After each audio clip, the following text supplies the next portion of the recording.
Alright, guys. So, welcome back to the next Patreon request, and this one comes from my good friend the Mount Vernon Kid. And Chris asked me to do a Patreon request involving a crossover between The Punisher and Kill Bill. So, as always, if you guys would like to have a Patreon request done, just hit the link in the description box below. Head on over to my Patreon, hit the third tier, that'll allow you access to do so. But other than that, let's get started with the video. So the story, if you're wondering this, I was contemplating to put this somewhere with like in the era with Jason Aaron's hand story, but I was like, let's have that before. So we still got Microchip and everything. So this is like, I guess you could say, like in somewhere nebulous in the Punisher timeline. Anyway, so Frank Castle has arrived in Japan, and with one mission. He is here to wipe out the Crazy 88. Reason being is because the Crazy 88 are really expanding the weapons and drug trade from not just Japan and the eastern side of the world. A lot of the drugs and weapons are starting to arrive in his neck of the woods. So Frank decides, I'm going to kill O-Ren Ishii. I'm going to cut the head off this snake right now. So that's what he plans to do. And with with Microchip's help, he makes fake documents, shit like that, and arrives in Japan. But he couldn't get his guns through, so he's got to make he gets help with Microchip to set up a meeting with a weapons dealer in the Japan underground. So Frank meets with the guy, and he also keeps contact with Microchip, who's keeps reminding him, Frank, it's 2 in the morning over here when it's afternoon here. Can you just call me at night when it's nighttime for you? And he's like, no. So Frank gets the weapons he needs thanks to the money that was given to him that was wired to him by Microchip. And now he's asking around, where do I find the Crazy 88? And everyone who's talks to him is yeah, we ain't talking to you, white boy. And then he just shows them the skull shirt, and they're like, oh, didn't know it was you, sir. Yeah, they usually hang out at this bar on the other end, and this and that, but listen, I wouldn't worry too much about it. And Frank's like, okay, why should I not worry about it? And they're like, oh, haven't you heard? They've been going, the Hand has been coming after them. And Frank is like, the Hand? I think those are the guys that... And Frank has encountered the Hand before, and he's like, yeah, they usually tangle with Murdoch. So I do know who they are, and he says they're a bunch of undead ninjas, but I don't believe it. I think it's all weird magic. I don't think it's magic bullshit. I just think it's weird ninja bullshit. But yeah, and a part of him's I could just let the Hand kill the Crazy 88. But at the same time, maybe I could just kill all of them and make my life a lot easier, make the world's life a lot easier. So yeah, the Hand and the reason why the Crazy 88 have gotten the ire of the Hand, because you would think, why would the Hand bother with a Yakuza group? If anything, they should be working through them. It turns out, old O-Ren Ishii, she pissed off the elders of the Hand, because she basically tried to have members of her gang try to steal secrets from a old Hand shrine.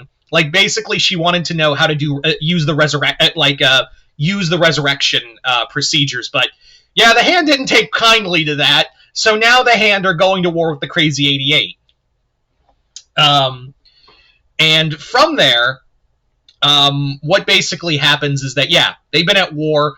The Crazy 88 are holding their own, but again, it's the Hand. They're an international clan of undead ninjas. Of course they're going to be a problem. So, they don't even... O-Ren and the rest of the 88, they don't know that Frank is here. Normally they would have been able to keep tabs of, oh, the Punisher is in Japan. But, they've been busy fighting the Hand, so they don't even know Castle's here. And even... Castle makes a note of, the Crazy 88, I'm told, are really damn good at keeping tabs on everyone who arrives here. they didn't seem to notice me, or else someone would have been followed. Like, I haven't seen anyone follow me. I haven't seen anyone track me or noticed it. Yeah, they're too busy with the hand. Good. I can kill them all faster. So, Castle arrives at the bar, wearing this big trench coat. He just comes walking in, typical Punisher style, and then just proceeds. Normally, I would make this a lot easier. Normally, I would, try to, like, I'd scope the place enough, go in, but I'm not going to get a better shot at taking out Orin, so, I'm going to make this easy. Just whips out a fucking shotgun, fires it into the air, and goes, everybody out. So everyone clears out, and Frank just calls out to Orin, like, in the best Japanese he can do. He just calls out, Orin Ishii, I've come to take your life. Today you face punishment. And Orin is like, pokes her head out, and she's like, oh, that's the Punisher. Oh, shit. I did not need this today. Kill him, please. Kill the white boy. So Crazy 88 comes spilling out, and he's like, one thing I love about, he's like, it's a sad thing you guys didn't pack guns. I did. And Frank proceeds to just whip out several firearms and just proceeds to just start mowing down Crazy 88 members. Just left and right. And the problem, though, is that they're not, even though they're not really carrying guns, they're still pretty proficient swordsmen in their own right. So Frank, even when he's wearing Kevlar, is, like, getting stabbed, he's getting sliced, everything. And he's like, damn it, I hate this ninja bullshit. I wasn't trained for, I was trained to fight, soldiers and drug addicts and shit like that. I wasn't trained to fight, what Daredevil fights on a regular basis. But Frank keeps going. He proceeds to, just keep firing. It's not like with Beatrix, who could hold her own in a lot of this fight, even though she was getting cut up. Frank is, this is a totally different kind of style to him. So he has to, adapt fast. So, and again, bullets do cost ammo, and he is running. There's more than 88 people. I think a lot of people forget that there's a lot more members than just 88. It's just a cool name. So Frank is just trying his best to fight through them, but the Kevlar's not really doing a lot. And then comes Johnny Mo and Go-Go, who proceed to also beat the shit out of him. So Frank is just getting mollywomped at this point. He is just getting, wrecked. And that's when they beat him down, and then they drag him before Orin, who's like, I was expecting another American to show up one day to kill me, but I didn't think it was going to be you. And I gotta be honest, I'm a little insulted that of all the people, of everyone who would try to take a shot at me, it was Frank Castle. Of all the people. I would be fine if it was Wolverine or Daredevil. I would have considered that an honor. But you? Come the fuck on. So she's just basically like, well, I'll tell you what. Since you had such brashness, such boldness to come in here, kill my troops, and make me look, and basically just destroy one of my favorite bars, I'm going to give you something that you should have gotten a long time ago, Castle. A quick and honorable death. That's more than you deserve. So Castle's just bleeding and all that.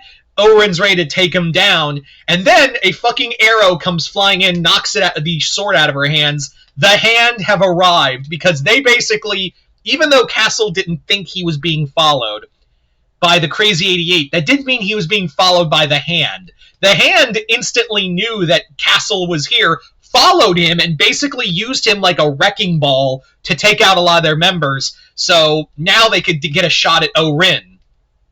So the Hand comes in and just starts fighting the rest of the Crazy 88 that are still remaining, as well as Orin, who's now joined the fight.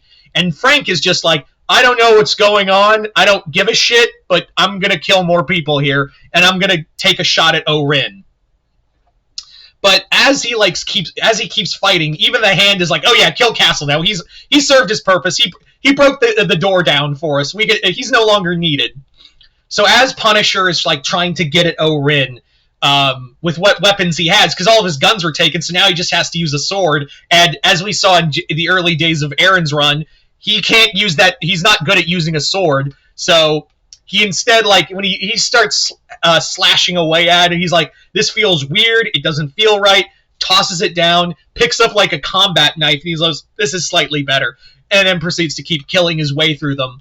But however, O-Rin, Johnny Mo, and Go-Go, they all got away with a lot more members. And Punisher is like, damn it, I missed my chance.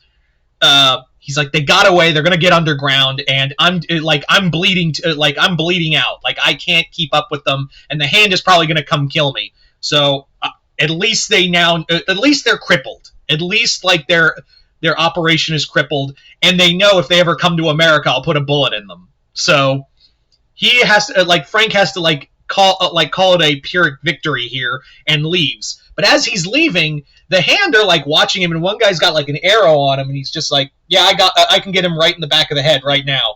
And that's when one of the elders goes, no, we can't kill him. He's going to be valuable to us for one day. And they're like, are you sure, Grandmaster? He's like, yeah, one day the the king of killers will come back to us. So that's the end of the story. We basically have a lead into Jason Aaron's Punisher run, which I actually do like. I do like that 12-part story. Anyway, I'm getting off topic. So there you go, guys. That is the Punisher Kill Bill crossover. You guys tell me in the comments below what you guys think of it. Chris, thank you once again for the Patreon request, as well as continued patronage. Other than that, I'm Mr. Multiverse. I'll see you next time in the Multiverse.